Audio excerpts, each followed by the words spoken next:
Imagine you are looking at a giant, beautiful puzzle of a famous person. The picture on the box shows a perfect life with fancy clothes, big smiles, and royal titles. But as you start putting the pieces together, you notice something very strange. Some pieces are the wrong shape, some colors don't match the picture, and worst of all, some pieces seem to be missing entirely. You start to wonder if the person in the puzzle is who they say they are. What if the story they told the world was just a story? What if the dates, the ages, and the memories were all changed to make everything look better than it really was? It's like finding a secret door in a house you thought you knew. Once you see it, you can't stop thinking about what's hidden behind it. Today, we are going to look behind that door. We are going to look at the life of Meghan Markle, not the way she shows it to cameras, but the way it appears in old records and the memories of the people who knew her first.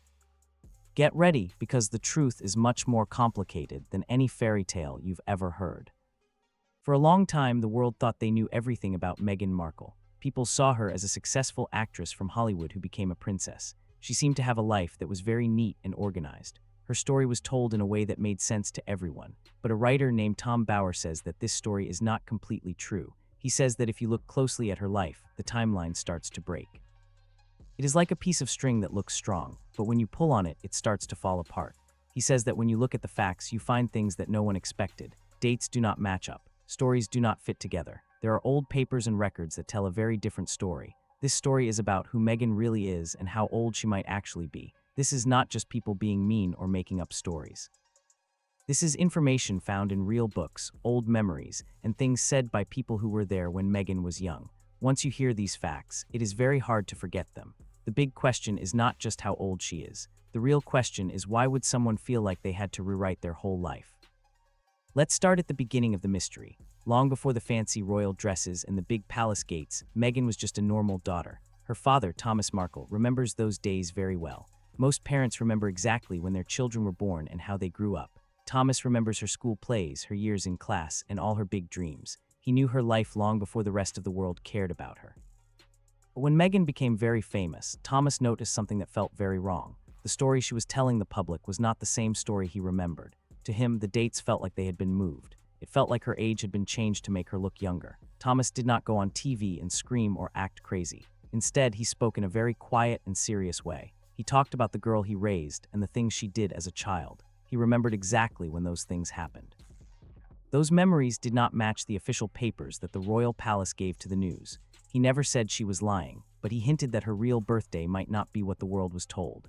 When a father says something like that, it is very important. He isn't just guessing based on the internet. He's a person who held her baby pictures and saw her grow up with his own eyes. His quiet words were the first sign that the perfect royal story had a big crack in it.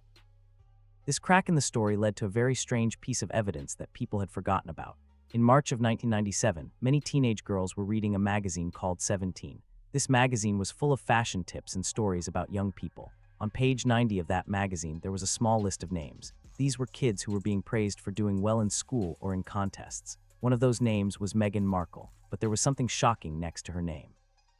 It said she was 21 years old. This was in 1997. If she were 15 like she said later, it would be a huge mistake. But it didn't look like a mistake. It was printed in ink and sold all over the country. This was a long time before she met Prince Harry. It was before she had a team of people helping her decide what to say to the public. If that magazine was right, then Meghan was not born in 1981. It would mean she was born much earlier, maybe in 1975 or 1976. That would make her 6 years older than we thought. 6 years might not sound like a lot, but for a famous person, it changes everything. It changes when she graduated, when she started acting, and how old she was when she married a prince. The version of Meghan the world met was a 36-year-old woman in a fairy tale, but the magazine tells a story of a woman who is actually much older.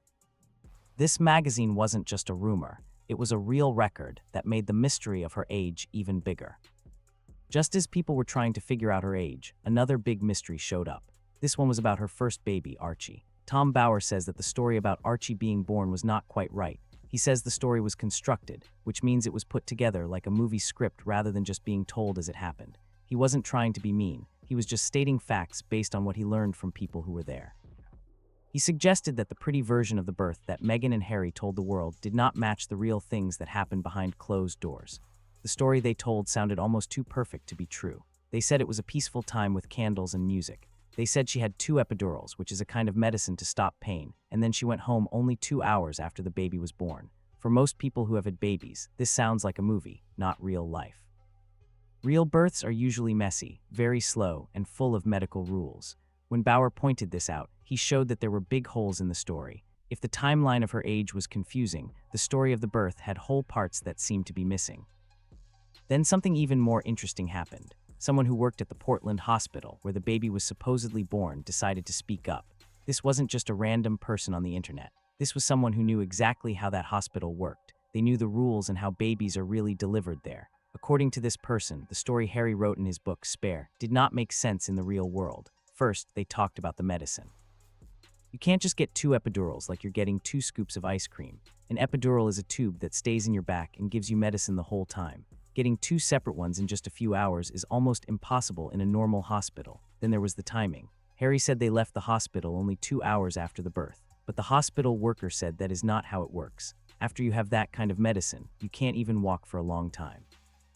You have to stay so the doctors can check your heart and your blood pressure. You can't just stand up and walk out. Also, the drive from the hospital to their home at Frogmore Cottage takes about an hour.